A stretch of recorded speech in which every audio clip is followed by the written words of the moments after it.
atrajo mucho el guión, porque creo que es un guión que está muy bien escrito, que cuenta una historia de nuestro pasado muy interesante. El guión está muy bien dialogado y luego, fundamentalmente, con lo que me gusta a mí dirigir actores, pues el elenco.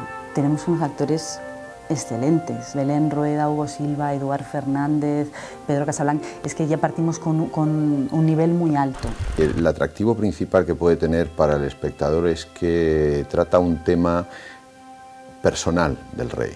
Es una especie de inquina hacia uno de sus secretarios por su relación con la princesa de Éboli, que era un personaje conflictivo, un personaje misterioso. Yo creo que sí que es interesante, para empezar, que estamos contando una parte de nuestra historia y la estamos contando nosotros, los españoles, porque parece que el siglo XVI y el siglo XVII, que fue la época dorada en España, solamente la cuentan los demás, que parece que somos perdedores, cuando en ese momento estábamos en nuestro máximo esplendor del imperio. Esta producción está relatado con muy buen gusto y muy a favor de una buena historia, o sea, una historia que entretenga y que además tenga cierto suspense. Esa mezcla de intriga palaciega y de conspiraciones personales y de relaciones amorosas incluso, tienen un gran interés para el espectador.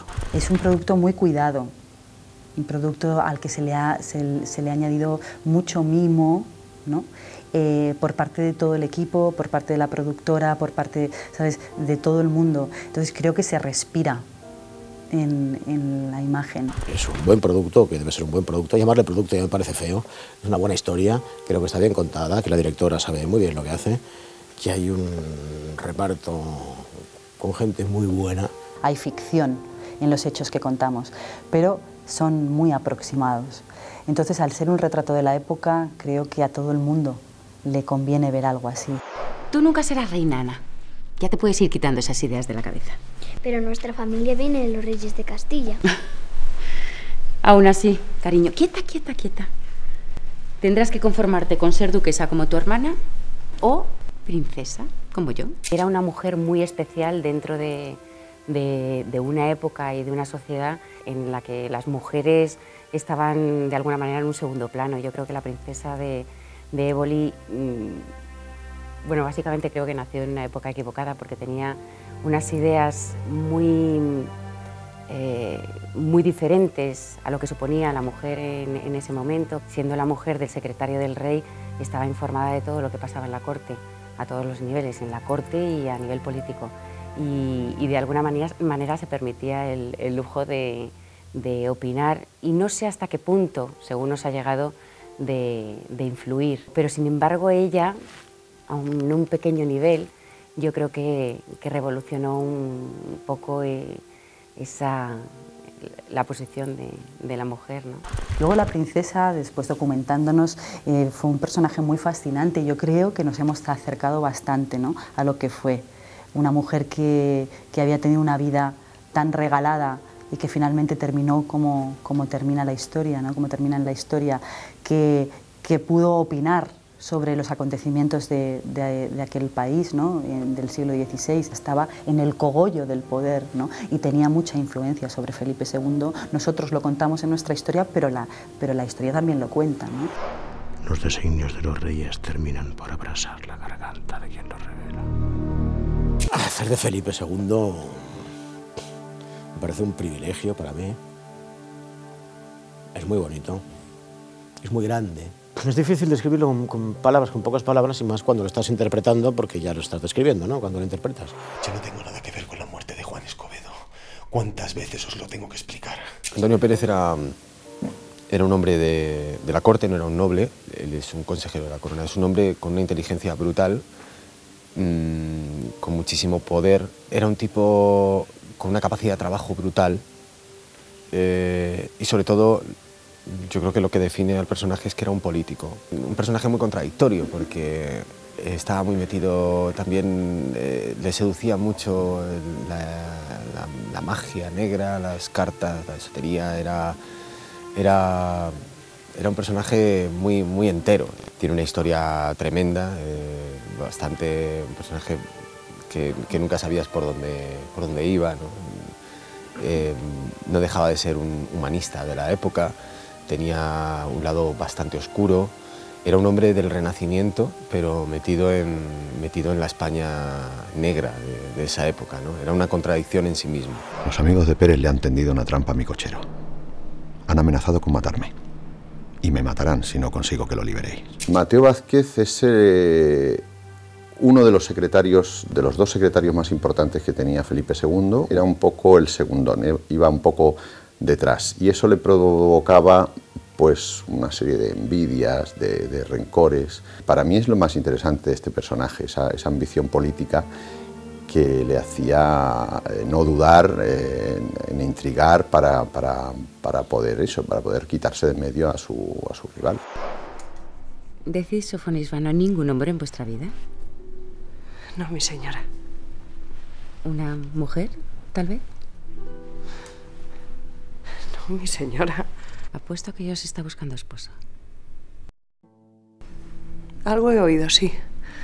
Pero no me interesa el matrimonio. Sofonisba era una pintora de la corte que se crió en Italia, en una familia pues muy dada a las artes, todo mujeres, y donde las educaron como a hombres. Eso fue un gran privilegio y ella supo aprovecharlo. El diálogo que tienen entre ellas dos es un diálogo muy interesante porque es un diálogo de mujeres adelantadas a su época que se entienden y que nos puede parecer hasta cierto punto algo muy moderno. Pero precisamente lo que nosotros tenemos que valorar es que eso era algo extraordinario. Yo estoy aquí. Siempre que me necesitéis podéis acudir a mí. Lo sé. ¿Por qué pasó Felipe II del amor al odio? No lo sé, ni lo sabremos nunca, ¿no? En todo caso, tiene que haber alguna complicidad emocional ahí, ¿no? Como para uno sentirse traicionado y decir, ¿no? Como se dice, del amor al odio hay un paso. Lo que no sabemos es qué color tenía ese amor. El rey siempre estuvo fascinado por el personaje de la princesa. Yo creo que la princesa también, pero tuvieron como etapas en toda la relación, se conocían desde niños. Y nosotros mostramos una etapa que es ya prácticamente la final.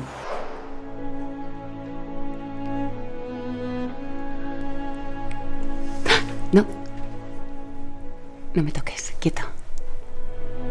No hagas nada. O sea, había una relación bastante potente.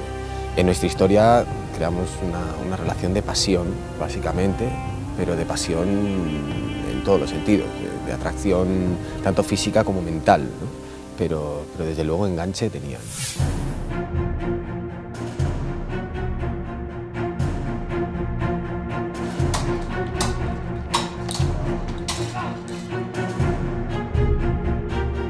Una de las cosas que yo creo que tiene este proyecto como valor es el hecho de cómo los actores han construido sus personajes, porque eran personajes de composición bastante alejados de lo que eran ellos en realidad.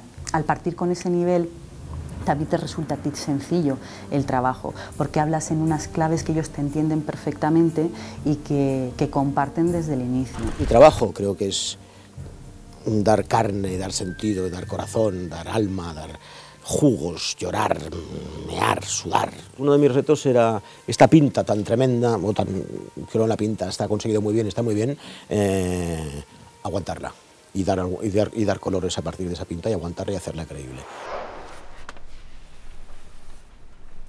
Pérez es un traidor.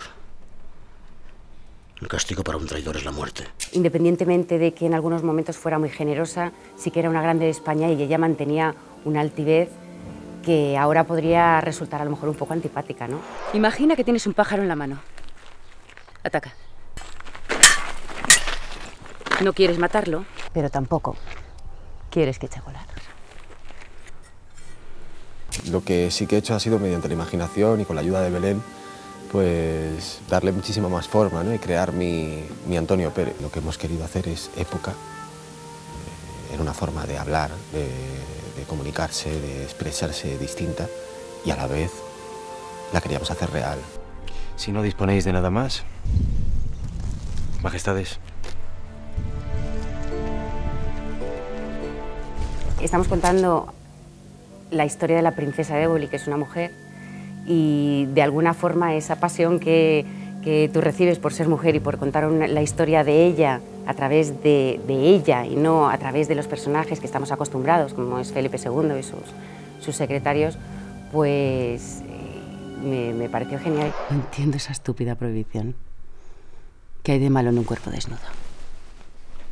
¿Dónde está el crimen?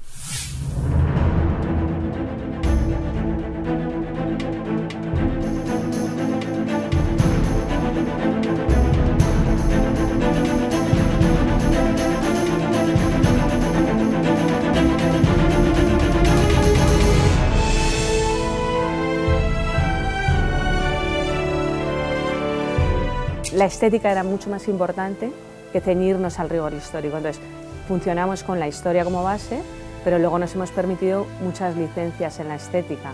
Para dos casos concretos de Éboli, le hemos confeccionado 2 vestidos y al rey uno, entonces hemos hecho unos figurines y hemos elegido las telas y los adornos y todas esas cosas. Hemos confeccionado también 2 camisones que lleva Éboli. El camisón que lleva Éboli en todo el encierro en la Torre de Pinto.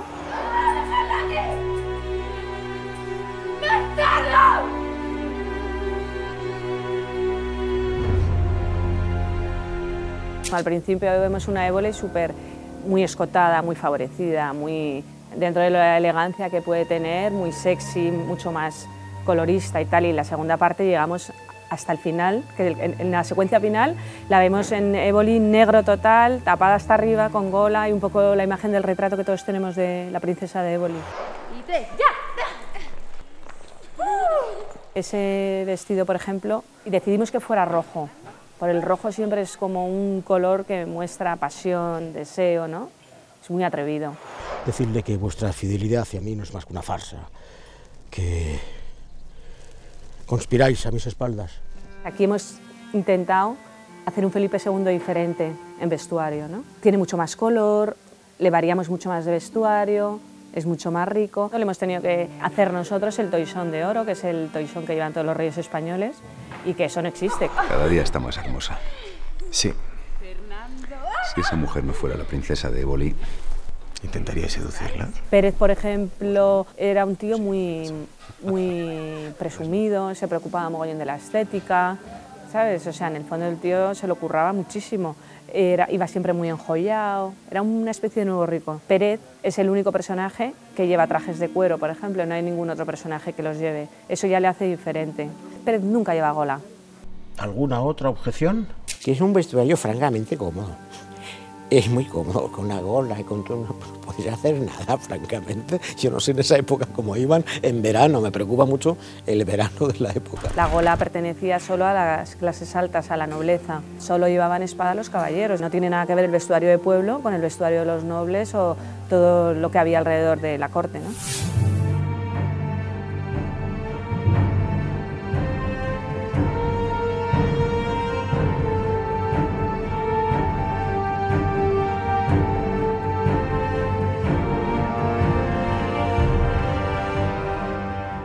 Hacer época, ponerte esta gola, ver el personaje, ver cómo lo hacíamos, teñirme, gracias a Mara, excelente peluquera, excelente, maravillosa. Yo no me parezco a Felipe II, en principio, nada. Cuando está muy bien la pinta, luego pensamos en la barba, había que alargar esto. Era muy grande esto, y yo creo que me daba la sensación de que esto era algo en Felipe II, ¿no? Llevo una prótesis que he obsesionado con ponerme algo. Me gusta mucho la pinta, está muy bien. Y tenía algo de teatral. El ponerte en Felipe II y el hacer así, boom. Yo a Hugo Silva le hemos puesto extensiones y le hemos puesto edad porque para acercarlo más al personaje, no por transformar a Hugo Silva. Incluso defectos físicos que podían impedirte hacer una vida normal, ella los convirtió en virtudes, ¿no? Por ejemplo, el hecho de que le faltase un ojo y ponerse un parche y aparecer como aparecía. Éboli lo llevaba en el ojo derecho y nuestra historia lo lleva en el ojo izquierdo. Entonces no es que se nos haya escapado ni tal, simplemente ahí es una de las cuestiones que decidimos porque a la actriz le favorecía que lo llevara en el izquierdo en vez de en el derecho.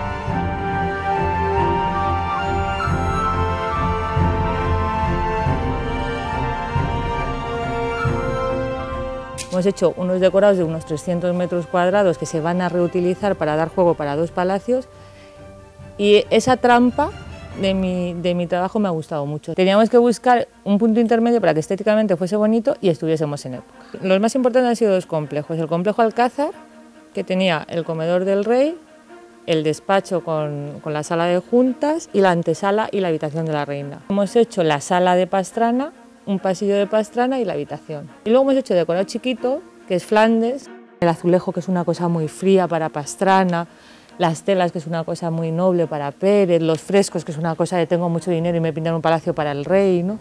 Lo más difícil, pero creo que el resultado es espectacular, es Manzanares.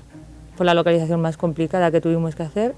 Estaba muy bien, era un castillo con muchas trampas, con unas paredes blancas horribles, con solo 12 horas para cambiarlo. Lo malo que tiene la época y la dificultad que tiene la época para nosotros es que no se puede improvisar. Los tenedores que no eran de 4 puntas, que eran de 2 puntas, ha habido que hacerlo, es el instrumental médico entero, conseguir las espadas, o sea, todo lo que era comida nos implicaba muchísimo esfuerzo a la hora de conseguirlo y de montarlo. Una pintora pinta en distintos procesos, ¿no?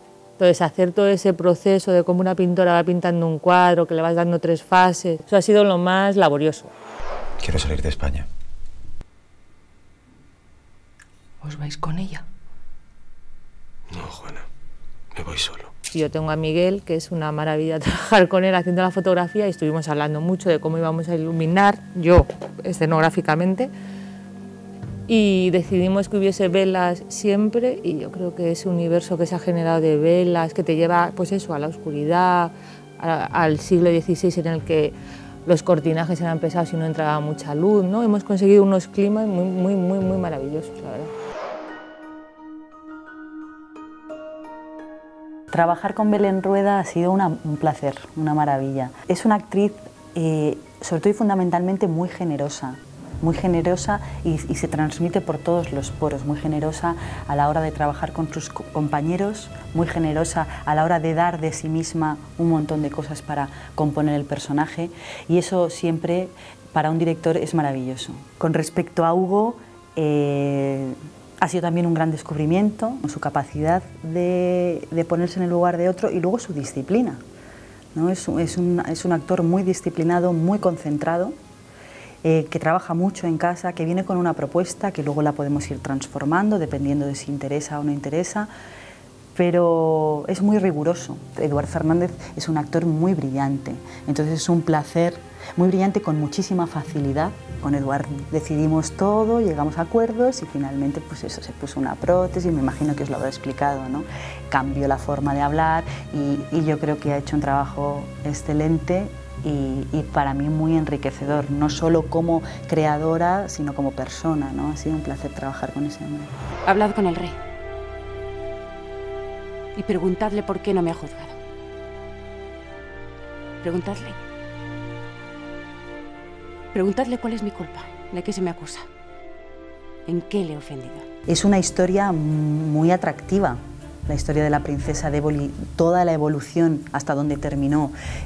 Es una historia casi de aventuras. Yo creo que estamos ante una serie muy original en su planteamiento. Más que una producción, es un acontecimiento. Un nivel de producción muy importante. Creo que además esa época de España está ya muy contada y muy retratada, y aquí se ha hecho de forma diferente. Se cuenta a través de las historias personales, con lo cual le da mucha humanidad y es muy interesante. Ha sido un equipo muy en bloque, que ha trabajado muy unido para contar esta historia y con el que estoy muy satisfecho por muchas cosas, pero sobre todo y fundamentalmente por el buen hacer. Creo que lo tiene todo, y encima el, entre comillas, morbo de saber que eso efectivamente pasó. Yo la vería. Yo si estuviera viendo la televisión diría, vamos a ver qué han hecho estos, a ver si está bien, que dicen que está bien.